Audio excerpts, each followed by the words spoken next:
सबसे पहले भगवान भोलेनाथ के चरणों में प्रणाम करती हूँ, मेरा प्रणाम स्वीकार हो। आदिशक्ति माँ भवानी गौरा के चरणों में प्रणाम करती हूँ, मेरा प्रणाम स्वीकार हो। सभी देवी देवताओं के चरणों में प्रणाम करती हूँ, मेरा प्रणाम स्वीकार हो। आप सभी गुरु भाई गुरु बहनों के चरणों में प्रणाम करती हूँ, मेरा प्रणाम स्वीकार हो। गुरु भाई गुरु बहनों, अगर मेरी वीडियो अच्छी लगे तो लाइक करिए, शेयर करिए। चैनल पे नए हैं तो सब्सक्राइब करिए। कमेंट में महादेव का नाम ज़रूर लिखिए। महादेव का नाम लिखने से, बोलने से सारे कष्ट दूर हो जाते हैं। और आज जो मैं कहानी सुना रही हूँ महादेव की, कैसे भगवान अपने भक्तों के बस में रहते हैं। भगवान तो अगर जो भक्त प्रेम से पुकारे, प्रेम से कोई बात उनसे कहे तो भगवान बड़े प्रेम पूर्वक सुनते हैं। और ये कहानी ऐसे भक्त की है जो भगवान पे कितना भरोसा, कितना विश्वास करता रहता है। एक गांव में एक लड़का रहता था, उसका नाम भोला था। भोला भगवान का बहुत बड़ा भक्त था। वो हमेशा भगवान की पूजा आराधना करता, भगवान से हमेशा दया मांगता, और भगवान भी बड़े उस पर प्रसन्न रहते थे। उसके भाव को देख के भगवान भी उसको दर्शन दिया करते थे। जब वो पुकारता भगवान तुरंत दर्शन देते थे। उस पर इतना प्रसन्न थे भगवान। महादेव किस पे कब प्रसन्न हो जाए ये कोई जान भी नहीं पाता है। तो एक दिन वो मंदिर गया और भगवान से कहने लगा कि हे प्रभु, इतनी सुंदर आप दुनिया बनाए हैं, इतने सुंदर सुंदर बाग बगीचा, फूल फुलवाड़ी बनाए हैं, इतने सुंदर सुंदर सुंदर पशु पक्षी बनाए हैं, इतने सुंदर मनुष्य बनाए हैं, और आप तो इसका आनंद उठाते ही नहीं हैं। आप तो सदा इस शिवलिंग में बैठे रहते हैं। तो महादेव कहे कि क्या करूं भक्त, हमको यहीं से फुर्सत नहीं मिलती है, मैं यही ड्यूटी करता रह जाता हूँ। हमारी भी यही ड्यूटी है कि हमारे यहाँ जो भक्त है अपनी समस्या को लेके मैं वही सुलझाते रह जाता हूँ। तो भोला कहा कि ऐसा है महादेव कि आप भी अपनी दुनिया को देखिए कि आप इतनी सुंदर दुनिया बनाए हैं, इसमें इतने सुंदर सुंदर जीव जंतु, बाग बगीचा, फल फूल, सभी प्रकार की चीज़ें हैं, नाना तरह की चीज़ें सुख भोगने के लिए हैं, तरह तरह के लोग हैं, इसको आप देखाते। महादेव कहे कि नहीं नहीं, अगर जो मैं चला जाऊंगा तो मेरी जगह खाली हो जाएगी और यहाँ पे सबकी समस्या सुनने के लिए कौन रहेगा। तो भोला कहा कि ऐसा है महादेव कि आप घूम के आइए और तब तक मैं आपका सिंहासन संभालता हूँ, आपकी जगह पे बैठता हूँ और भक्तों की समस्या मैं सुनूंगा। महादेव कहे कि भक्त तुम्हारे बस की बात नहीं है, तुम नहीं सुन पाओगे। तो भोला लगा जिद करने। देखिए गुरु भाई गुरु बहनों, भगवान तो भक्तों के बस में रहते हैं। भगत के बस में है भगवान, भगत के बस में है भगवान, भक्त नहीं तो कुछ भी नहीं है, भक्त नहीं तो कुछ भी नहीं है मूर्ति में प्राण भगत के बस में है भगवान, भगत के बस में है भगवान। देखिए गुरु भाई गुरु बहनों, भगवान भक्त के बस में रहते हैं। अगर जो भक्त चाहे तो भगवान से कुछ भी करा ले। महादेव उसकी बात मान गए। कहे ठीक है, तुम हमारी जगह ले लो, यहाँ बैठो, अब तब तक मैं घूम के आता हूँ। बाकी कोई भी अपनी समस्या यहाँ बताने सुनाने आएगा तो तुम सुनना, कुछ कहना नहीं, कुछ बोलना नहीं। भोला कहा कि ठीक है महादेव, जैसी आपकी आज्ञा, आप जाइए, इस दुनिया का आनंद लीजिए। महादेव शिवलिंग से निकले और भोला का रूप बना लिए और वो घूमने निकल गए। और इधर भोला उस शिवलिंग में विराजमान हो गया। महादेव की कृपा से उस शिवलिंग में वो विराजमान हो गया। महादेव तो चले गए घूमने। अब भोला वहाँ शिवलिंग में विराज रहा था। भगवान भोलेनाथ की सिंहासन पर बैठ गया।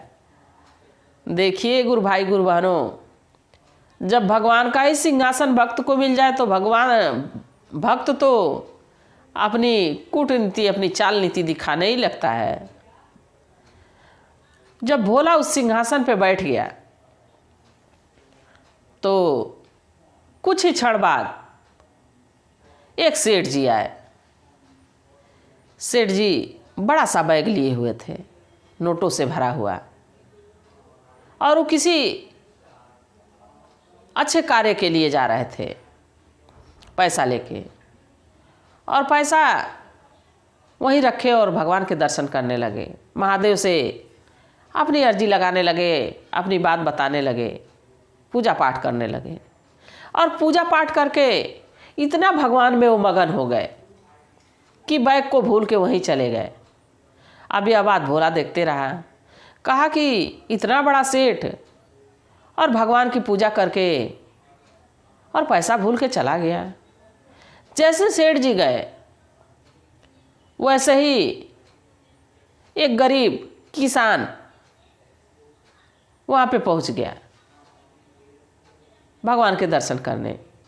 कुछ अपने हाथों में भोग प्रसाद घर से लाया था, भगवान को चढ़ाया और कहा कि हे प्रभु, हमारी खेती तो ठीक से हो नहीं पा रही है, कोई काम के काज के तलाश में शहर निकला हूँ, काम काज हो नहीं पा रहा है, मेरी पत्नी मेरे बच्चे इंतज़ार कर रहे होंगे, कैसे आगे का हम लोग का जीवन कटेगा।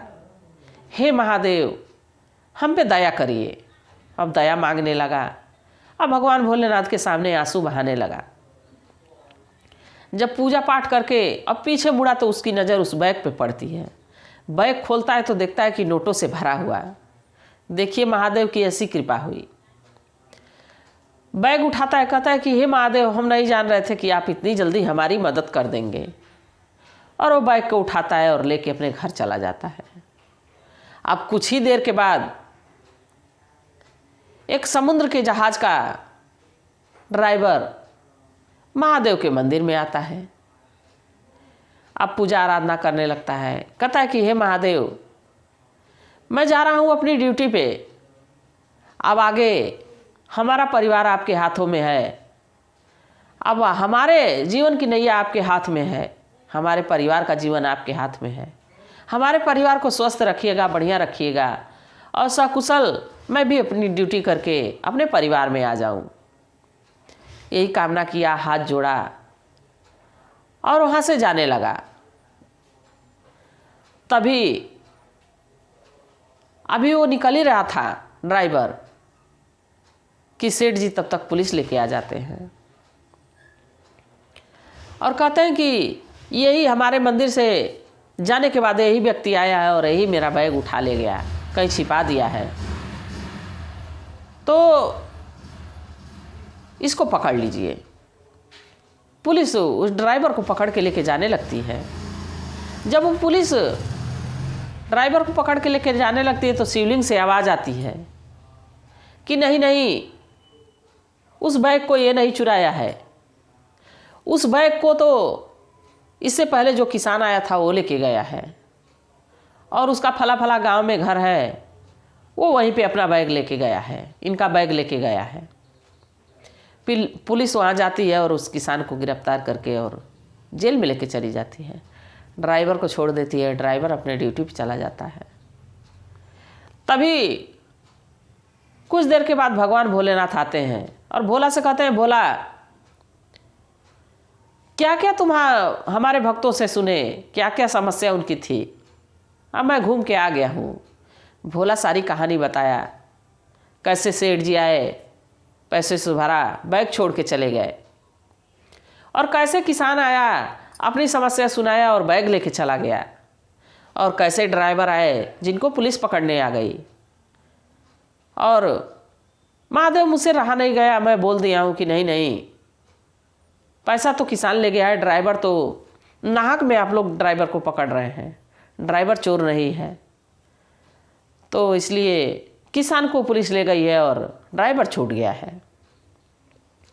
महादेव कहे कि यही तो तुम गलती कर दिए, यही तो अनर्थ कर दिए तुम, मैं कहा था पहले ही कि कुछ बोलना नहीं, बस तुम देखते रहना और सुनते रहना, तो भोला कहा कि ऐसी कौन सी गलती हो गई है, मैं तो किसी की जान बचाया हूँ, किसी को जेल से जाने से बचाया हूँ महादेव, ऐसा कौन सा पाप हो गया कि आप हमको इतना सुना रहे हैं, डांट रहे हैं। महादेव कहे कि तुम इतनी बड़ी गलती किए हो, अगर जो एक बड़ा सेठ है, मानो समुद्र है, और समुद्र से एक लोटा पानी अगर जो ले लिया जाए तो समुद्र को कोई फर्क नहीं पड़ेगा, वैसे ही वो सेठ जी थे, अगर जो उनका एक बैग पैसा खो भी जाता है तो उससे उनको कोई फर्क नहीं पड़ना था, और किसान का गृहस्थ जीवन बढ़िया से हो जाता, सुखमय हो जाता, क्योंकि वो हमारा शिष्य था, हमारा भक्त था, उसको भी सुख की, उसको भी खाने पीने की ज़रूरत की आवश्यकता थी, इसलिए वो पैसे से अपना गृहस्थ जीवन चलाता। और रही ड्राइवर की बात, तो तुम उसको बचा के बहुत बड़ी गलती की हो, अगर जो वो जेल में चला जाता तो उसका जीवन सेफ रहता। समुद्र में आज बहुत बड़ा तूफान आने वाला है, अब तो अगर जो ड्यूटी पे पहुंच जाता है तो वो तो उसमें डूब जाएगा और मर जाएगा, और अपनी परिवार की जिम्मेदारी मेरे पे सौंप के गया है कि मेरी जीवन की नैया अब आप चलाइएगा। बताओ तुम कितनी बड़ी गलती कर दिए हो। भोला अपनी कही बात पे बहुत पछताने लगा। कहा, हे महादेव, अब आप ही सब जानिए और आप ही इस समस्या का समाधान निकालिए। तो महादेव की कृपा से जो समुद्र में प्रलय आने वाला था, जो समुद्र में हलचल होने वाली थी, महादेव के एक बार देखने तक से वो विपदा टल गई, और वो ड्राइवर भी सेफ रहा, क्योंकि महादेव से कह के गया था, और खुशी खुशी अपने परिवार में लौटा। और भगवान भोलेनाथ जो सिपाही, जो दरोगा पकड़ के लेके गया था किसान को, उसके स्वप्न में आए, कहा कि इसको छोड़ दिया जाए, ये निर्दोष है, ये पैसे चुरा के नहीं लेके गया था, ये पैसे मंदिर में पड़े हुए थे, सेठ जी भूल के चले गए थे, इसलिए किसान लेके चला गया था। और वही स्वप्न सेठ जी को भी दिखाए। सेठ जी गए और उस दारोगा से कहे कि इसको छोड़ दिया जाए, क्योंकि पैसा मैं ही भूल गया था, मेरी गलती है, किसान की कोई गलती नहीं है। और सेठ जी बहुत प्रसन्न हुए और उसको कुछ पैसे किसान को लौटाए, कहे कि इससे अपनी जो एक गृहस्थी की आगे बढ़ाइए, गृहस्थी आगे बढ़ाइए, कोई बिजनेस करिए। तो देखिए गुरु भाई गुरु बहनों, महादेव जो करते हैं वो अच्छे के लिए करते हैं। अगर जो कोई किसी समस्या में फंसता है तो किसी बड़ी समस्या से बचाने के लिए महादेव छोटी समस्या में फंसा देते हैं। तो भगवान पे हमेशा भरोसा रखना चाहिए, हमेशा विश्वास करना चाहिए। और कैसे महादेव से भक्त अपनी अपनी बात मनवा लेते हैं, तो आप भी महादेव से प्रार्थना किया करिए। और मैं भी महादेव से प्रार्थना करती हूँ कि हे शिव गुरु, हम लोग की जीवन की डोर आपके हाथ में है, इसको आप बढ़िया से अपने तरीके से चलाइए, ना कि हमारे तरीके से।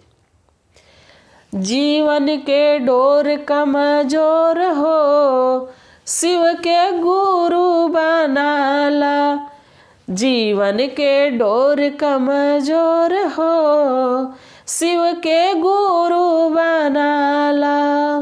तो देखिए गुरु भाई गुरु बहनों, हमारी जीवन की डोर तो उन्हीं के हाथ में है।